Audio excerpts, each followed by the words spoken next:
অধিকাংশ লোকই জানে না যে তেল ছাড়া জিভে জল আসার মতো লেবুর আচার তৈরি করা যায়, তাও আবার কোনো রকম ঝামেলা ছাড়া, মাত্র 20 মিনিটের মধ্যে।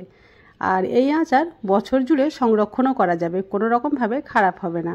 তো চলো, সবাইকে শুভ সকাল। আমার আর একটি কুকিং ব্লগে তোমাদের সকলকে স্বাগত জানাই। তো চলে আসলাম সকাল সকাল লেবু নিয়ে। গাছ থেকে লেবু ভেঙে নিয়ে এসেছি পাকা পাকা। আর দেখতেই পাচ্ছ সবগুলোই আমি কিন্তু পাকা নিয়েছি। লেবুর আচার করতে গেলে পাকা লেবুটা নিলে খুব বেশি ভালো হয়। তো আগে ভালো করে জল দিয়ে খুব সুন্দর করে ধুয়ে মুছে নিয়েছি। এবার আবারও এই লেবুতে দিয়ে দিলাম খানিকটা গরম জল আর সামান্য পরিমাণ লবণ। আর এইভাবে আমি রেখে দেব 10 মিনিট। 10 মিনিট এইভাবে রেখে দিলে লেবুর যে তেতো ভাব সেটাও অনেকটা কমে যাবে, আর গায়ে যে ময়লা থাকবে সেটাও কেটে যাবে।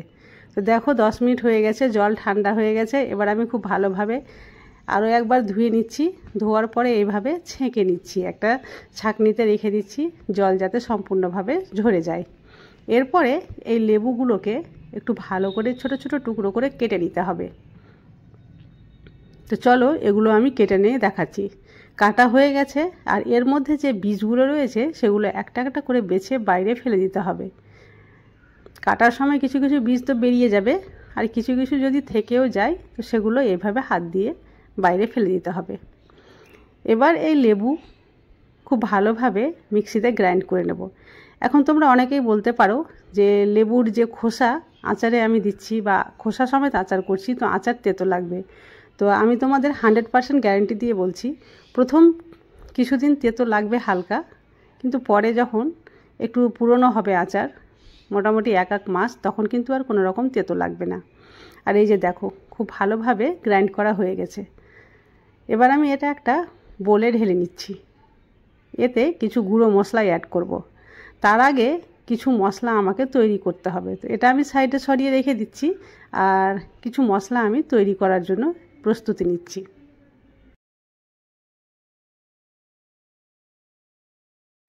একটা খোলা নিয়ে নিয়েছি, আর এটাতে আমি যে মশলাগুলো গুঁড়ো করব সেগুলো দিয়ে দিচ্ছি। 1 চামচ গোটা গোলমরিচ, 1 চামচ ধনে, 1 চামচ জিরে, আর 1 চামচ দিয়ে দিলাম জোয়ান। এই সবগুলো খুব ভালোভাবে ভেজে নিচ্ছি। ভাজা হয়ে গেছে, এবার আমি মিক্সার গ্রাইন্ডারে গ্রাইন্ড করে নেব। এই ধরনের সহজ সরল রেসিপি আমি প্রায় প্রতিদিনই তোমাদের সঙ্গে শেয়ার করে থাকি। তো এই রেসিপিগুলো তোমাদের যদি ভালো লেগে থাকে তো প্লিজ আমার চ্যানেলটি সাবস্ক্রাইব করে দিও, আর সাবস্ক্রাইব করার সঙ্গে সঙ্গে পাশে থাকা বেল বাটনটা অবশ্যই ক্লিক করে দিও আমার নতুন ভিডিওর আপডেট পাওয়ার জন্য। আর আগে থেকে যদি সাবস্ক্রাইব করে থাকো তাহলে তোমাদের জন্য রইল অসংখ্য ধন্যবাদ।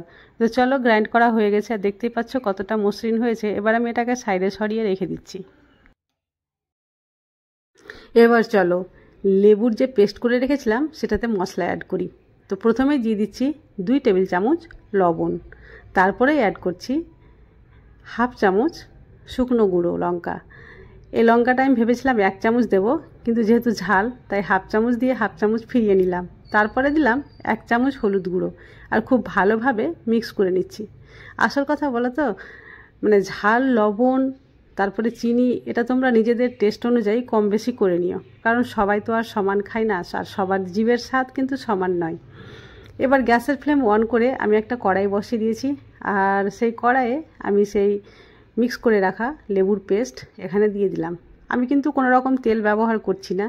আর এইভাবে নাড়াচাড়া করে একটু যখন জলটা শুকিয়ে আসবে, যদিও জল ব্যবহার করিনি, এটা লেবুরই রস আর কি, তো যখন একটু শুকিয়ে আসবে, থকথকে হবে, তখন আমি এটাতে কিছু অ্যাড করব। আর কি অ্যাড করব চলো তোমরা স্কিপ না করে দেখো, তাহলেই বুঝতে পারবে। এইভাবে প্রায় 10 মিনিট নাড়াচাড়া করার পর দেখো অনেকটাই কিন্তু শুকনো হয়ে এসছে, আগের তুলনায় রসটা কমে গেছে। এবার আমি এখানে অ্যাড করব চিনি। তো এখানে একটা বাটি নিয়েছি, ছোট্ট বাটি, এই বাটিটা মাপ করে আমি 1.5 বাটি মতো চিনি দিয়েছি। এখন চিনিটা তোমরা তোমাদের ইচ্ছা অনুযায়ী দিয়ে দেবে। যদি মনে করো যে খুব বেশি মিষ্টি খাবে, তাহলে যখন লেবুর পেস্টটা ছিল সেই পেস্টটা তোমরা কি করবে, একটা বাটিতে মাপ করে নেবে, যতটা পেস্ট হবে মাপ করে ততটাই এখানে চিনি অ্যাড করতে পারো। আর আমি এখানে মিষ্টির পরিমাণটা একটু কম রাখবো, তাই এই ছোট্ট বাটির 1.5 বাটি চিনি দিয়েছি। তারপরে আবারও এভাবে খুব ভালোভাবে নেড়ে নিচ্ছি।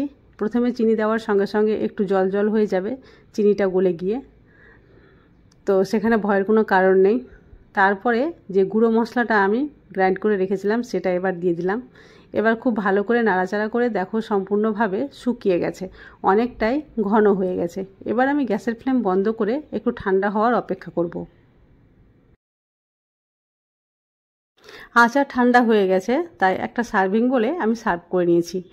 আর দেখতে পাচ্ছ কতটা সুন্দর এবং লোভনীয় হয়েছে। এই আচার খেতে দুর্দান্ত স্বাদের হয়। আর এই আচার দেখে অবশ্যই জিভে জল আসতে বাধ্য হবে যারা আচার পছন্দ করে আর কি। তো এটা ঠান্ডা হয়ে গেছে, এবার একটা কাঁচের পাত্রে এইভাবে রেখে সারা বছর সংরক্ষণ করা যাবে, কিন্তু মাঝে মাঝে একটু আধটু রোদে দিতে হবে। আর একটা কথা, যে যারা হয়তো অ্যাসিডিটিতে ভোগে তারা খেতে চাইলেও হয়তো খেতে পায় না কোনো রকম আচার, তো এই আচারটা খেলে কোনো রকম ক্ষতি হবে না, কারণ এখানে আমি তেল ছাড়াই ব্যবহার করছি। তোমরা শুধু একটু ঝাল মশলাটা কমিয়ে দিলেই হবে। তো আজকের ভিডিও তোমাদের কেমন লাগলো অবশ্যই কমেন্ট করে জানাবে। ভালো লাগলে লাইক করবে আর বেশি বেশি করে শেয়ার করবে। আজ তাহলে এই পর্যন্ত, দেখা হবে নেক্সট রেসিপি ব্লগে।